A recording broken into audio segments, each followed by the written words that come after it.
자, 변수 a와 b의 값을 교체를 하는 게 여러분들한테 드린 문제잖아요. 자, 여러분들이 뭐 고심 끝에 어떤 결론을 내렸는지는 잘 모르겠어요. 근데 이거를 문제를 못 풀었다 해가지고 너무 스트레스 받지 마세요.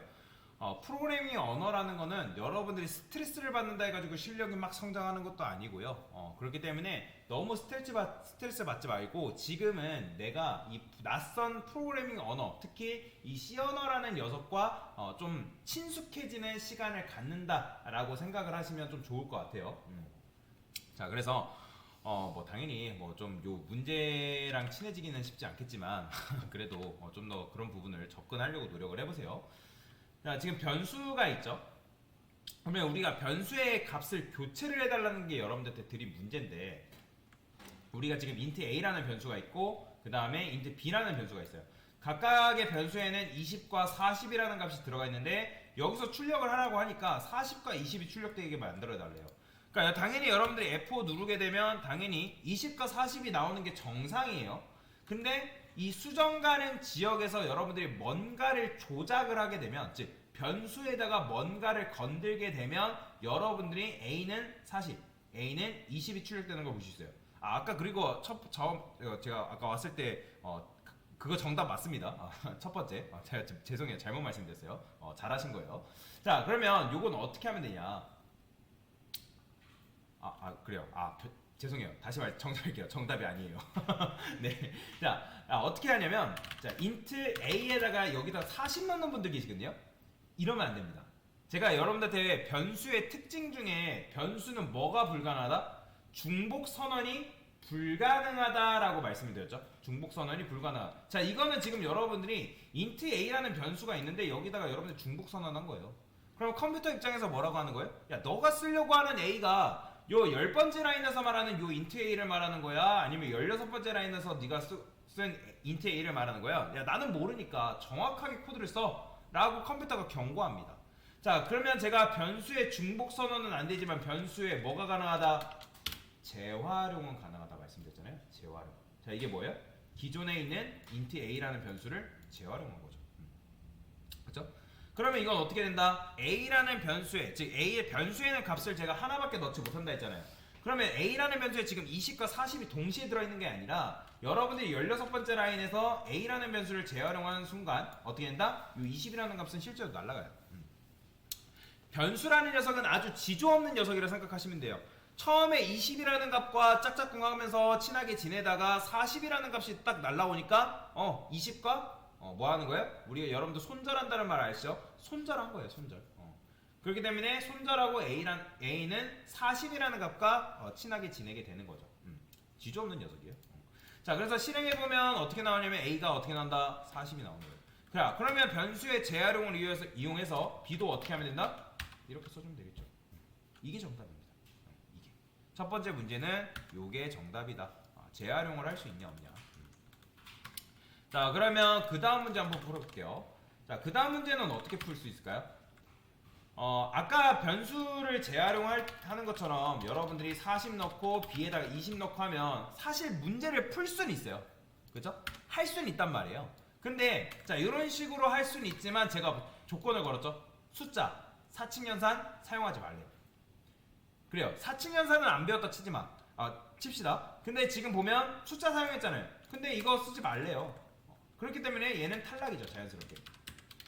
그러면 제가 여러분들한테 말씀드렸죠. 대입연산자를 기준으로, 얘가 대입연산자잖아요. 걔를 기준으로 좌측에 있는 건 뭐다? 좌측에 있는 건 뭐라 했죠? 변수. 우측에 있는 건 값이다 라고 말씀을 했어요. 자, 그러면 여러분들이 제가 말씀드렸던 요 개념을 가지고 요 우측에다가 40을 품고 있는 누굴 주면 되는 거예요? B를 주면 되겠죠. 왜요? 이거는 B예요, 40이에요? 40입니다. 제가 말씀드렸잖아요. 대입연산자로 기준으로 우측에 있을 때는 뭐다? 값이다 라고 말씀드렸잖아요. 그럼 얘는 B가 아니라 40인 거죠. 자, 그러면 여러분들이 이거는 A한테 B를 준 게 아니라 B가 품고 있는 40이라는 값을 A한테 준 거예요. 그렇죠? 그러면 출력하면 어떻게 나오는 거예요? 나오죠. 자, 그러면 강사님이 이렇게 하라 했으니까 여기다가 B는 A 이렇게 쓰면 되지 않을까? 라고 생각을 많이 합니다. 아니면 여기다가 B가 40을 품고 있으니까 A 이렇게 하면 되겠지? 라고 또는 생각을 해요. 근데 이게 될까요? 안 될까요? 안 됩니다. 일단 마이너스 A 이런 거 안 되죠. 사칙연산 하지 말라 했으니까. 당연히 숫자 쓰는 것도 안 될 거고요. 자, 그러면 여기다 보통 이렇게들 많이 하세요. 근데 이렇게 했을 때 출력이 된다 안 된다? 안 됩니다. 보이시나요? 40 나오는 거? 이건 왜 그럴까요?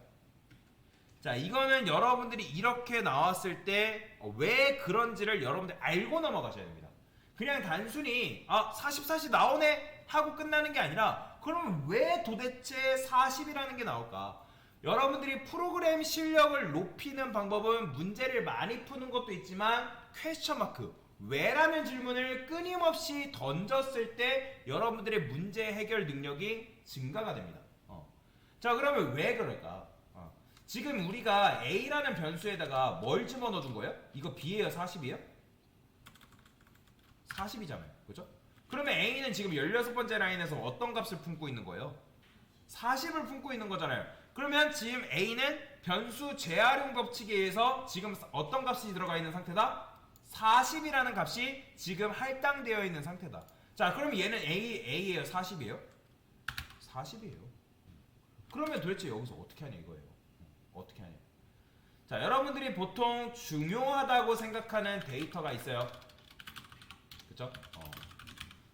뭐 여러분들 사진 자료라든지 뭐 핸드폰 기록 뭐 내용이라든지 뭐 카톡 자료라든지 뭐 등등. 자, 그러면 우리가 중요한 데이터를 보통 뭐 한다고 하죠? 백업 해둔다라고 합니다. 백업. 그러면 보통 백업을 할 때 다양한 곳에 백업을 하죠. 뭐 하드디스크라든지 아니면 구글 드라이브라든지 아니면 네이버 엠박스를 이용해서 한다든지 자, 등등. 그죠? 그러니까 데이터를 보관을 하잖아요. 데이터를. 그러면 얘네들의 공통적인 특징을 뭘까요? 바로 공간이라는 특징을 가지고 있습니다. 자, 그러면 여러분들이 여기서 공간이라고 했을 때 떠올려야 되는 개념이 뭘까요? 바로 변수죠. 그죠? 그러면 우리가 지금 중요하다고 생각하는 데이터가 있기 때문에 여기서 여러분들 어떻게 해야 되냐면 새로운 변수를 만들어야 돼요. 제가 여기 조건에 새롭게 변수 만들지 말라 그런 거 써놨나요? 안 써놨어요. 그러면 여러분들이 그러면 어떻게 할 수 있을까? 새로운 변수를 만들 수 있지 않을까? 라는 생각은 사실 쉽게는 안 들겠지만 할 수는 있어야 돼요. 그러면 우리가 중요하다 생각하는 데이터는 뭐냐면 저는 A라는 데이터를 품고 있어요. 왜요? 지금 B가 품어야 될 거는 지금 20이라는 값이 품어야지 20이 나올 거 아니에요. 그렇기 때문에 int C라는 변수를 선언하고 걔한테 뭘 주는 거예요? 이건 A를 준 거예요? 20을 준 거예요? 그렇죠. 20 준 거죠. 그렇기 때문에 C라는 변수는 뭘 품고 있는 상태? 20이라는 값을 품고 있는 상태다 라고 보시면 돼요. 여기까지 이해가 되시나요? 자, 그러면 지금 이렇게 한다 해가지고 B라는 변수가 값이 바뀔까요? 안 바뀌어요. 그러면 B한테 우리가 뭘 줘야 되죠? 20을 품고 있는 누구? C를 줘야죠. 이렇게. 그러면 이건 C가 아니라 20인 거잖아요. 그럼 실행해보면 보이죠? 40과 20이 이렇게 출력이 되는 걸 볼 수가 있습니다. 자, 이거를 뭐라고 하냐면 변수와 변수를 이용해서 우리가 값을 교체했다 또는 영어로 수합했다 해가지고 변수 수합이라고 부릅니다. 뭐라고요? 변수 수합이라고 부른다. 자, 그래서 이거는 여러분들 기초 알고리즘 중에 하나입니다. 알고리즘 문제를 풀다 보면 변수를 이용해서 값을 체인지해야 되는 경우가 굉장히 많아요. 특히 C 언어는. 그래서 여러분들이 이 개념을 잘 알고 있으면 굉장히 도움이 되기 때문에 제가 간단한 기초 알고리즘, 변수를 이용해서 기초 알고리즘, 변수 수합에 대한 알고리즘을 하나 알려드린 거다라고 보시면 되겠습니다. 자, 그래서 이게 바로 정답이에요. 뭐 이렇게 푸신 분들은 굉장히 잘하신 거고요. 못 풀었다 해가지고 잘못되고 뭐 여러분들 막 자책하고 그게 아니에요. 스스로한테 실망하지 마세요. 여러분은 지금 첫 걸음을 내디딘 것 뿐이에요. 그 첫 걸음이 굉장히 큰 걸음으로 여러분들한테 작용할 거니까 그래서 여기에 너무 기죽지 마세요. 잘하신 거예요. 그냥 도전했다는 자체. 그러니까 여러분들이 이 문제를 풀어보려고 내가 머리를 써본 거 그 자체가 굉장히 귀중한 경험입니다. 그래서 이런 식으로 문제를 풀 수 있다라고 강사가 말씀을 드리도록 하겠습니다.